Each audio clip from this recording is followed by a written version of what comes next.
највише кеф што ми правиле. Жуниња го има, така? Да. Ако не се Мислам дека силни, ми е се open. кефни, сигурно. Мислам дека највише кеф што ми правиле.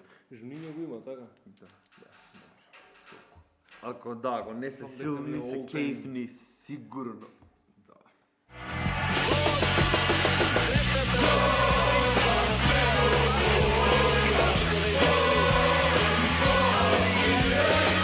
Здраво! И добре дојдовте во уште едно ново видео на YouTube каналот Скратен корнер. Моето име е Кирил, до мене е Филип. Не знаат веќе. Не знаете? Еве не ни става имиња тука одоздолу за да не научите на памет. Се надевам дека веќе го направите тоа. Имаме само една задача за вас пред да почнеме со оваа епизода и официјално. Кој не знае?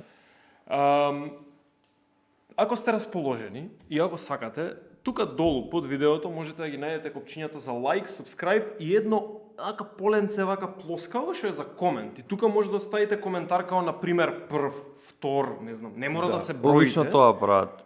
Да, ама може и да ни оставите коментар дека ви се допаѓаат нашите фризури, дуксерот дека ми е добар. Да, дека сум мрсен, пиши таму, овој Да. не се има избањато. Ама тоа не се осеќа на камера. Тоа е многу добро.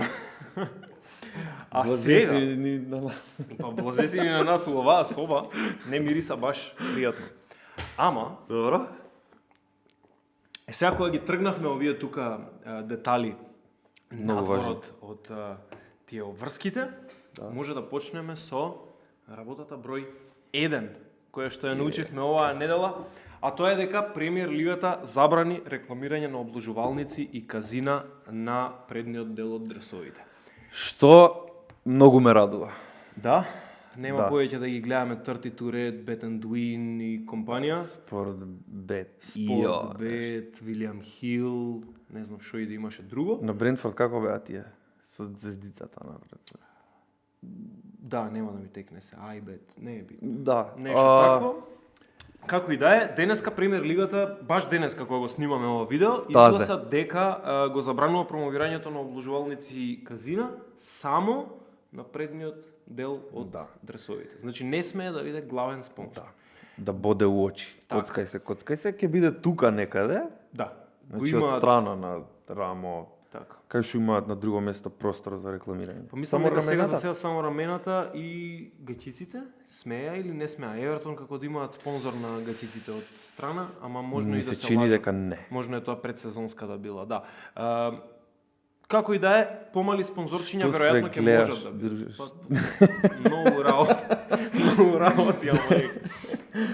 Друга работа нема се е напред. што ова ново правило важи само за дресовите кои што се носат на надпревар. Значи не значи тоа дека не може да го брендираат дресот за тренинзи, дека не можат тренерките или било што.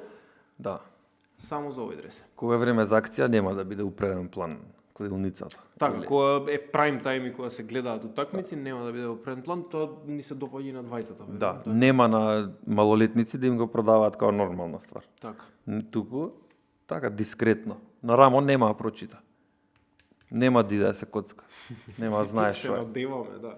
Сега нешто што има Евертон има Angry Birds, пак ја за Евертон. Нема врска, не било кој, ама Ки испаднат бе, ки испаднат, да. ама да, па во Чемпионшип ќе можат да носат пак. Добро. Сега, ова правило ќе почне да се Причина уште применува. една за испаѓање, извини. Ама ги утепавме Евертон, знаеш дека 2 сезони веќе ги хейтаме тука кој задња да ни е. Втора сезона веќе на скратен корнер и убивме. Мора некој да е scapegoat. Нека се карамелките.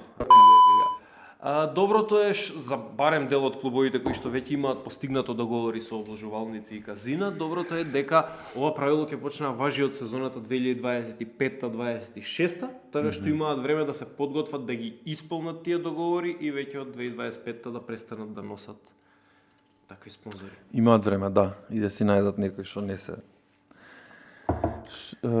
коцкарници или обложувалници. Се надевам.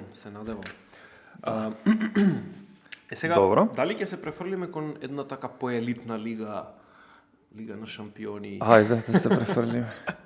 Работа број 2 Така најелитното надпреварување фудбалско во Европа барем, да. во Европа. четврта македонска лига е тука некаде, ама окей. Нема врска. Работа број 2 која што ја научивме оваа недела е дека клубовите од Милано во Лигата на шампионите се чувствуваат како дома. Без разлика дали играат на домашен или гостински терен. Милан и Интер победија во нивните четвртфинални надпревари без воопшто да примат гол. Интер победи со резултат 2:0 против Бенфика на гостувањето во Лисабон. Да. А Милан на домашен терен го совлада Наполи со резултат 1:0. Ај од Милан, може? Ајде од Ти Милан, како да, апсолутно. поддржувач на клубот. Да, прилично задоволен од утакмицата и од тоа како се одигра и од исходот. Мислам дека многу помогна искуството кое што го имаат играчите на Милан во однос на играчите од Наполи, ова го зборевме вон камера. Мислам дека тоа искуство што играчи како Жиру, како Тео Хернандес, како Симон Кјаер практично живеат во Лига на шампиони, им помогна да барем ако ништо друго да не прават глупави жолти картони. Мечот ќе биде одбележан и под црвениот картон можеби на Замбо Ангиса, кој што малку наивно на самиот крај од надпреварот за 3 минути успеа да направи два жолти картони, смотани фаули и нема да го игра следниот дуел. Тоа е отприлика за Ќе се кае, мислам, се кае сигурно. Веќе се кае, сигурно. Тоа значи една работа. Тоа значи дека веројатно Елмас пак ќе биде стартер и на возвратниот дуел само во средината. Да, што е веројатно поприродна негова позиција? Па да, имаше изјава по крајот на надпреварот, кај што рече, нели играше лажна деветка во отсуство на Осимен и Джовани Симеоне, не беа здрави двајцата шпицови на Наполи.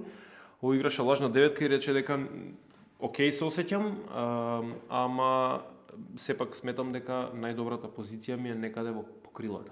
Во двете крила дека се осеќал покомотно, барем во Наполи. Да, принудно било.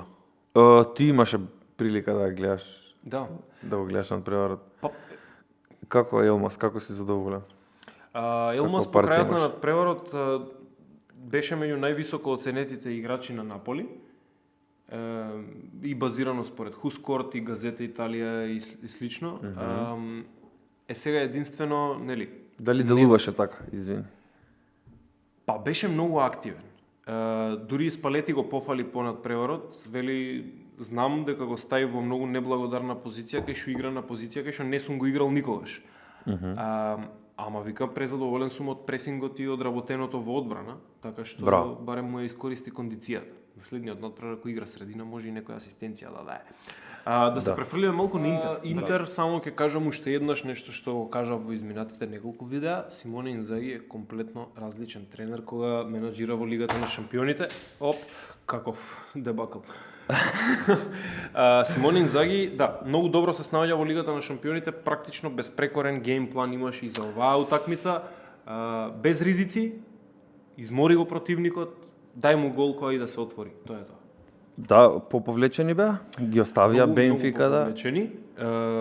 Не дозволија Бенфика да направи контра. Значи одбраната играше многу ниско, тројца стопери кои што беа длабоко Италијаните се доктори за резултат. Барела, уште еден мастер-клас на Барела, мислам човекот не може да се фати по терен. Тоа е тоа. Одличен фудбалер, стварно. У момаков ми лежи, не знам, уште добри 20 години кариера, пошто мислам дека не знам, не се ни изморуваме, разбираш. Да, играчиште, Барела, Николо Барела. Го видов голот со глава, интересен гол. Бастони нафрли? Бастони беше. По Твитер имаше Бастони беше, да. Да, коментари дека имал феноменална партија. Man of the match беше, да. Играч на преварот го прогласија, Бастони беше фантастичен, излезе. Стварно е многу јак. 87-8 минута излезе, ги собра аплаузите од стадион. Многу добар. 23 годишен стопер што игра на ова. 23 има? Да. Не зафркај. А колку години уназад го гледаме? По 5. Добро. Океј. Бастони, Барела феноменални играчи. Симон Инзаги, да. Сакам исто да кажам дека чудно е како не успева некојаш да извади резултат во серија А овдека е без грешка. И тоа без Шкринијар, без уште некој? Па немаше големи изостаноци во составот, дури и тие кои што седа на клупа као Лукаку и Кореја влегоа во еден момент, не е дека се повредени. Ама да, без Скринијар. Да, од Бенфика искрено очекував после заменувањето на Нуњес и Енцо Фернандес, очекував некој да се наметне, особено дома на овој четвртфинален надпревар, некој малце така да се наметне, да погоди, да превземе одговорност, да создаде, да креира нешто. Не успеале ни Рафа Силва, ни Жоао Марио, ни Гонсало Рамос. Рамос имаше една шанса, тоа беше тоа. Не дека нешто многу ја помрдна стрелката. Жоао Марио одигра добар надпревар. Многу тешка задача ќе ги чека Милан. Да. Мислам дека и со оној пеналот на Лукаку може би им ја затвори вратата Интер, со оглед на тоа каков стил на игра преферира Инзаги. Инзаги ќе се затвори на вториот надпревар и нема да дозволи контри да му прават и мислам дека дури да изгуби 1-0, ќе изгуби само 1-0. Да, ќе треба Бенфика многу смело да игра, тоа е многу ризично и така. И така. Тешко. Добро. Сити Бајерн рековме? Сити Бајерн рековме дека ни е работата број 3 која што ја научивме оваа недела. Бајерн уште еднаш немоќен пред, односно не уште еднаш Бајерн немоќен пред Сити можеби за прв пат. Јас се извинувам. Да? Не сум видел Сити да го победи Бајерн. Можеби се случило во групен надпревар пред некоја година, ама тоа е тоа. Пеп ја доби првата рунда против Тухел. Резултатот 3:0, прилично комотен во пресрет на реваншот во Минхен. Сега малку како со поладна глава да одат кон второто. Да, Тухел треба Алијанс Арена да даде максимална поддршка ако сакаат да се извлечат од оваа ситуација у која се доведоа. Многу тешка задача, да, на Алијанс Арена, ама се е можно. И Гвардиола ми се чини на неговата пресконференција рече, знам, нели сум бил таму 3 години, знам дека кога ќе почнат паѓаат голови, паѓаат и не застануваат. Значи мора да се спремни, нели, да не се опуштаат. И мислам дека оваа одбранбена линија на Сити, мислам дека и како способна да издржи. Мислам дека Рубен Диас и баш оваа четворка што излезе, мислам дека има најдобрата комбинација. Да, значи како да немаат слабост човече, мислам сега нели. Едноставно е да се каже тоа после зачувана мрежа на ваков надпревар, ама стварно се феноменални. А за тоа каков е Стоунс при градење на напад, тоа е сосема друга песна. Така. Ама еве практично четворица стопери во дефанзивната линија на Сити и пак функционира. Значи Аке играше лев бек, Рубен Диас и Аканджи беа стопери и Стоунс беше десен бек и беа супер. Да. Мислам од почеток до крај. Одлични. Добро, Тухел за една недела го однесе Бајер Минхен до колапс во 2 надпреварувања. Да. Но не е напад на Тухел или нешто, чисто само коментираме дека Бајер Минхен факт испадна од Фрајбург во германскиот куп и се практично е пред испаѓање од Лигата на шампионите. Тоа направи некакви тензии очигледно во Бајерн, бидејќи слушнавме вест дека Садио Мане го удрил Сане во сооблекувалната по овој надпревар против Сити. Да, и најверојатно е вистина. И тоа е уште еден лош сигнал за Бајерн. Да. И некако крварењаво како да не можат да го сопрат. И не знам до кога ќе трае, ама многу кризен период за германците. Ноер прво беше, значи почна со него во декември ситуацијата, веднаш по светското првенство, па потоа беше Нагелсман набракан, па односно пред него беше нели кондициониот тренер и тренерот на голманите, имале некоја кавга со пакет со Ноер, го рачунаме, Ноер уште фигурира како играч на клубот, ама не му е дозволен пристап наводно на тренинзи и слично. А оздравен ли е од повредата? Не знам, може да отишол пак на скијање. И еве сега, последно е ова со Нагелсман и ова со Садио Мане и Сане не звучи добро. Не знам, чудна одлука е можеби да се игра со Гнабри како лажна деветка. Ова не го гледав, претпоставувам дека така било. Значи играш со Гнабри во нападот, Чупомотинг повреден, а Мюлер и Сане, односно Мане, ти се на клупа. Искусни играчи кои едва чекаат вакви надпревари. Чудно ми беше со Мюлер. Икона на Бајерн. Чудно, може тоа се последиците од таков избор. Сомнителен. Да. Добро, ова сигурно ќе има некоја разврска до крајот на сезоната, а ние будно ќе го следиме. Апсолутно. Сега меѓу другите вести од Лигата на шампионите, Да. видовме и како Реал Мадрид лесно со 2:0 се справи со Челси. Да. Има Кажи. Има една или две контри на почеток Челси како да изгледаше дека ќе ги казнат. Многу брза транзиција, Канте, Феликс, Стерлинг ќе изнесат, ќе дадат пасу простор Ама ништо. и се наоѓаат пред гол. И тука сега кога доаѓа моментот на запечати им Како ја. да пресече некој. Да. А, Феликс не успеа у тоа, Стерлинг имаше некој вид, не успеа.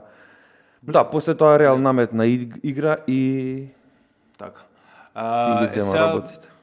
види, резултатот и така не е дека нешто импресивно. Го навикнавме Реал Мадрид да победува во Лигата на шампионите, лава вечер за Да. нив. Нешто Нивно друго ни надпреварување. импресионираше малку поеќе на самиот надпревар. Да.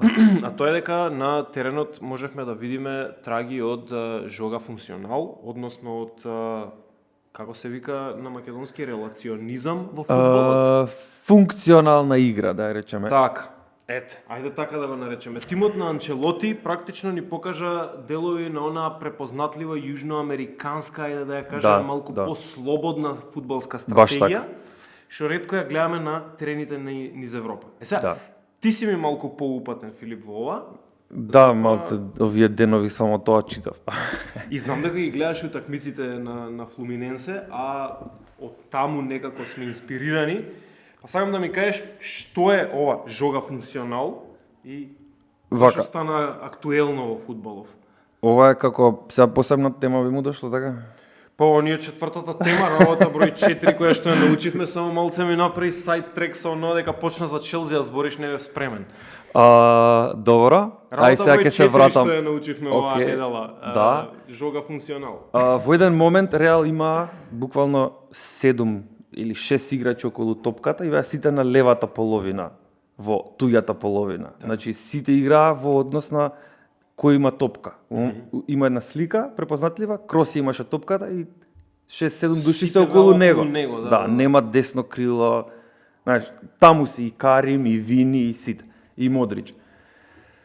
Тоа е карактеристика на така наречената жога функционал или функционална игра, значи да не ги интересира просторот да се исполни, нешто што го гледаме кај Пеп и големите европски клубови, туку буквално просторот ќе биде производ на тоа како ние се поставуваме во однос на тој што има топка и како се разбираме меѓу нас и тој relationizam или како и да се вика на нашки, од таму доаѓа, од добра техничка подкованост и од разбирање меѓусебно и манипулација. Јас отидов со терминот релационизам, бидејќи во психологијата постои терминот релационизам како таков, така е прифатен во македонскиот речник. Така што ќе продолжам да го употребувам тој, ти слободно нарекувај како што сакаш или како што мислиш дека е правилно. Најблиску мислам дека е игра на непосредност или непосредна игра, затоа што буквално сите одат кај тој што има топка. И тука се во многу поголем број од противникот. Не ги засега што се случува на другата страна. Овако. Може има само еден десен бек, што е на пола, дали оди напред или назад. Да, понуди опција или нешто такво. Да, тоа е као... сите се на лево. Мислам дека најблиску до некој превод нашки би било игра на непосредност во однос на тој што има топка. Добро. Ова го видовме во Флуминенсе оваа сезона. Да. Тимот на бразилскиот стратег како беше Динис? Фернандо Динис. Динис, ете. Многу интересно зашто Анчелоти, односно Реал на Анчелоти има некаков успех веќе со елементи, со карактеристики на таа игра. Сега ако Анчелоти вие или ние забавен или радикален на моменти со како се поставени сите, знаеш, сосема различно од она што сме навикнати да го гледаме. Не ни треба ширина, просторот, што е битен, не е нисто рамниште како и другите елементи, него е као нус појава просторот. Ако има добро, ќе истрчам. И ако Анчелоти и Реал на Анчелоти е забавен, препорачувам да си пуштат Флуминенсе со Фернандо Денис, значи таа асиметрија и тоа лудило, значи како се разбираат играчите едни со други и колку е забавно за гледање и колку тоа изгледа на еден танц и маге псување на противникот, не можам онака. Немам доволно зборови да го опишам, буквално треба да се изгледа и да се ужива. Потврдувам, ми прати линк од утакмицата на Флуминенсе со Фламенго беше? Така. Флуминенсе Фламенго ги гледав, тоа беше одличен тренинг за очите. Мислам таа утакмица. Прво што те тера да гледаш на секаде, бидејќи многу непредвидливо е каде се движи топката и цела екипа се движи со топката, знаеш, никој не стои, никој не си ја гледа толку многу позицијата, ама јас сум десен бек. Не си десен бек, иди бре играј фудбал, ако ти треба отидеш на шпиц, отидеш на шпиц. Многу ми беше забавно, препорачувам Флуминенсе оваа сезона, гледајте ги, го освоија, како се вика купот? Кариока 2023, тоа е практично општинско првенство на Рио де Жанеиро, така некако. Значи они имаат сега, нели, стотици нивни надпреварувања, не знам, премногу во Бразил. Мислам нормално на тие играчи и толку играчи и тимови, нормално дека имаш потреба од еден тон надпреварувања. Ова конкретно е, ми се чини на едната половина од Рио. Буквално. Така некако е, знам дека е некој општински тип на првенство. Значи, ова е најрадикална форма на оваа фудбалска филозофија, функционална игра, ето без да го тупам, мислам дека ова е некако срочено наједноставно и веќе се здобиваат со успех, веќе дигнаат трофеи Флуминенсе.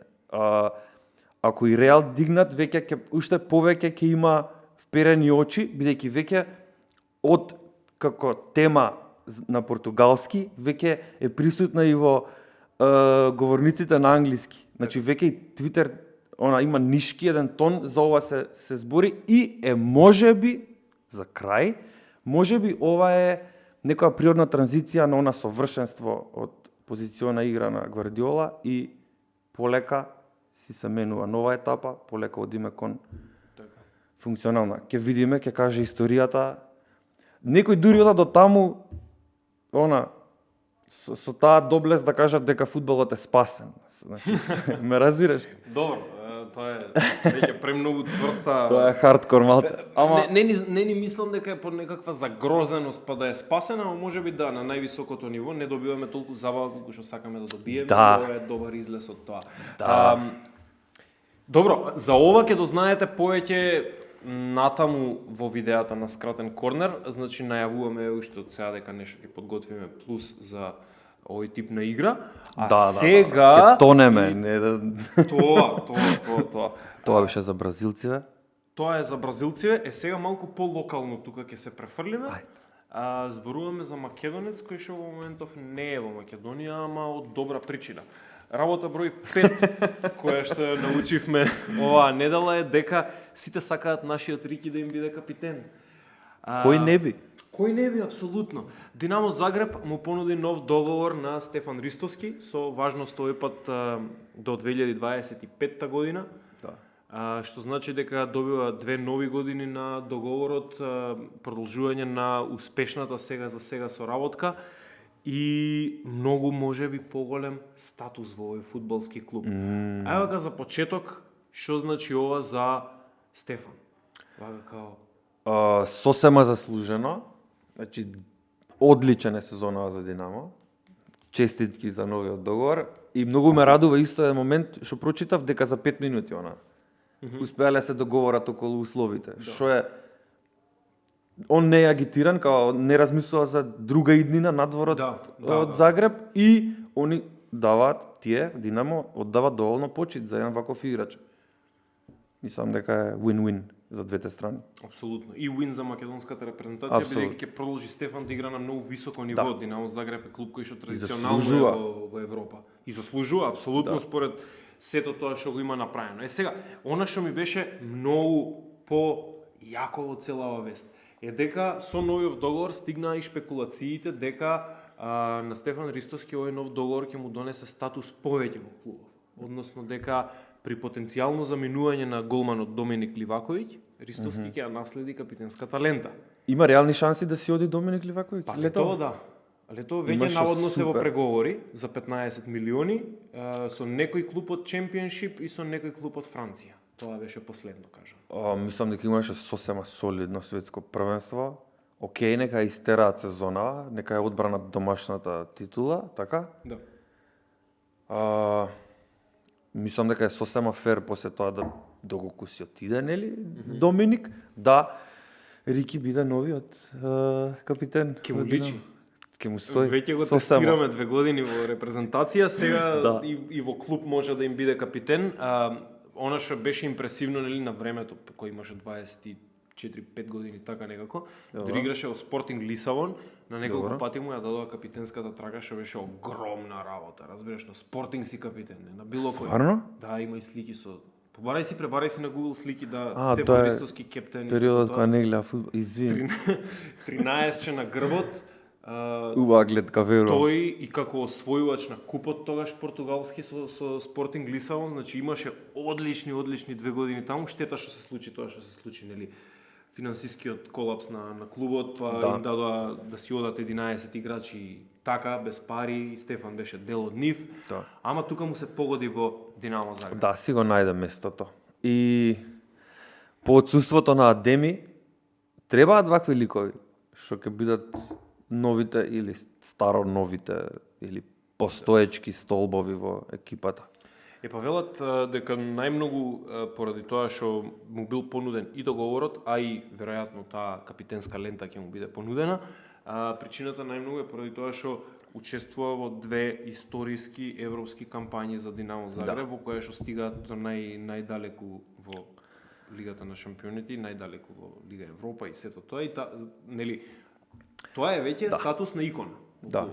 Баш кај борец, она. Да, никош Не не грешиш. остави клубот Да. на цедило 90 минути, знаеш дека ги добиваш врвни од него. Да. И е лидер. Нешто што кога се откажуваше Горан Пандев од македонската репрезентација, цврсто верува во тоа дека Стефан Ристовски ќе не биде нов капитен, бидејќи еден ја сакаше многу таа лента, два стварно се става себе си во корист на тимот и еве неговите лидерски квалитети полека се истакнуваат вака на површина. Морам една анегдота вајда му доаѓа Ајде.